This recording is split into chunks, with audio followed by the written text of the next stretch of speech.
And of course, we're always giving glory to the word, sound, and power of His Imperial Majesty Emperor Haile Selassie, King of Kings and Lord of Lords, crowned King of Kings in the presence of the world community November 2nd, 1930, along with his Empress Menin, King Alpha and Queen Omega. And this is like a sequel to proof that Emperor Haile Selassie is still alive. First, I have to big up All Races International Foundation in Jamaica, Caribbean, the Americas, England, and the world. And in particular, we have who I think is Ligos Amlak, Jalico, Lioness, respond to the first setup on the YouTube. So I want to give thanks to them showing their interest, and also I realize there's nearly 1,000 people that have viewed this already, and it's only about a month is out. So all of you out there have seen it, tell someone else so we can have 10,000 or 10 million people to see this. Because people have to know our God liveth.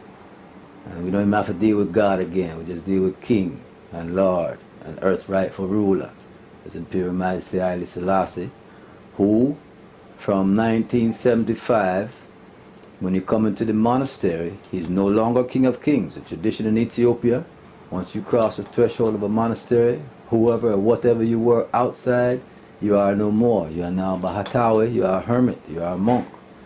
You are an initiate into that particular monastery. And Our Majesty humbled himself to the same thing, just like Lalibela and Saint Tekle Haimanot in the past. These are also great emperors who set that example.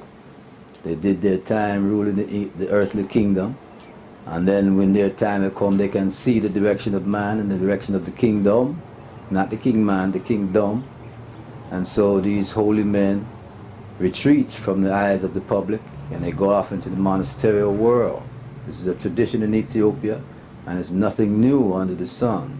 But in this generation, Our Majesty Emperor Haile Selassie, who is now known as Abba Kedus Emmanuel Tekoram Lak, and he moves with two other monk priests, both of them older than him.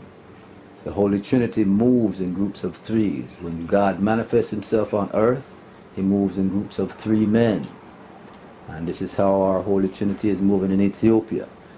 Abba Tekoram Lak, when I met him, was 119 years old. That was in 1997. Abba Emmanuel Wold, when I met him, he was 111. And the baby out of the bunch, Abba Kedus, who we know as Haile Selassie, was 105 when I met the three of them in 1997 at the All Africa Conference of Churches as the international representative of the Rastafari movement. The 7th General Assembly, Bishop Desmond Tutu was presiding, and this was held in Africa Hall, Addis Ababa, Ethiopia. From those times to these times, I have been constantly plagued and assaulted by Satan personally, because of these informations which the Almighty has entrusted I with.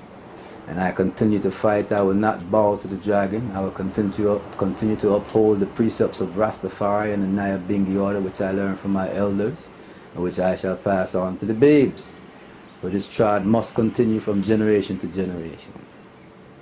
So I would like to give you all a brief lesson on the Kabbalah, which functions off of the number 11. The word sound is El even, which means equal to God, God and man. El even, 11. There are 11 worlds or 11 Sephirot, or 11 existences inside of the Kabbalistic tree, which they call the tree of life. We know it as a tree of knowledge. And inside of these 11 worlds or 11 Sephirot exists everything from the thought to the thing. And right now we're going to deal with the number 83 as far as numerology and the Kabbalistic gematria is concerned.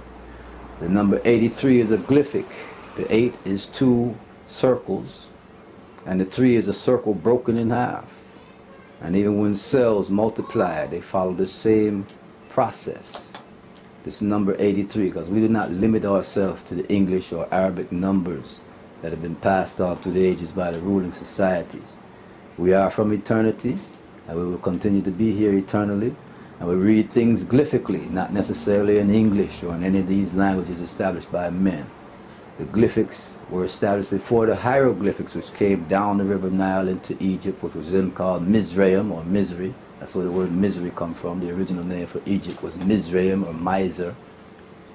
And they came through Nubia as glyphics, which was simple picture drawings a very simple form of communication for man to communicate with his brethren when they traveled beyond distances that they couldn't speak audibly or catch them on a horse or a donkey. So they had messengers to carry these picture messages, these glyphics. Eventually they became hieroglyphics, which everyone is familiar with, on the temples of Nubia and Egypt.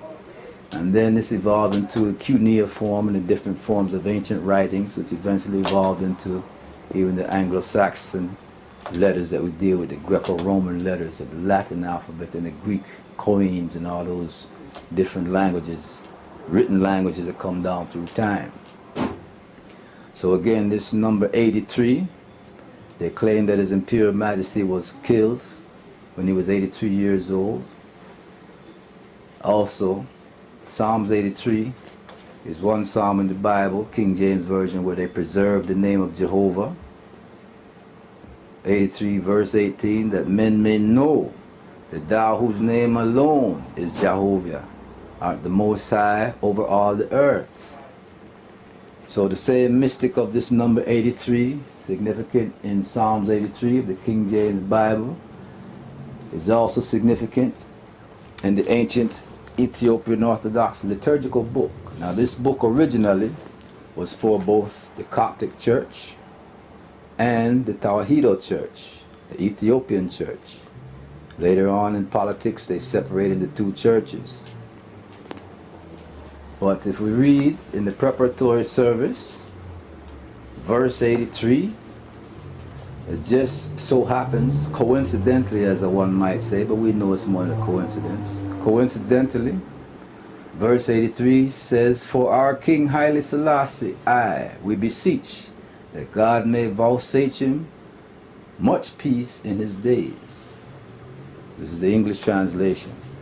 Also in the anaphora of the apostles, the anaphoras now are 14 liturgical services that were given to the Ethiopians, one of them rumored to be given by Christ himself, on how to worship the Almighty with the rituals of the ancient Judeo-Christian and Hebrew traditions. This is what the liturgical services of the book were all about. And they were, some say borrowed, we say stolen, from the Ethiopian church by the Egyptian church.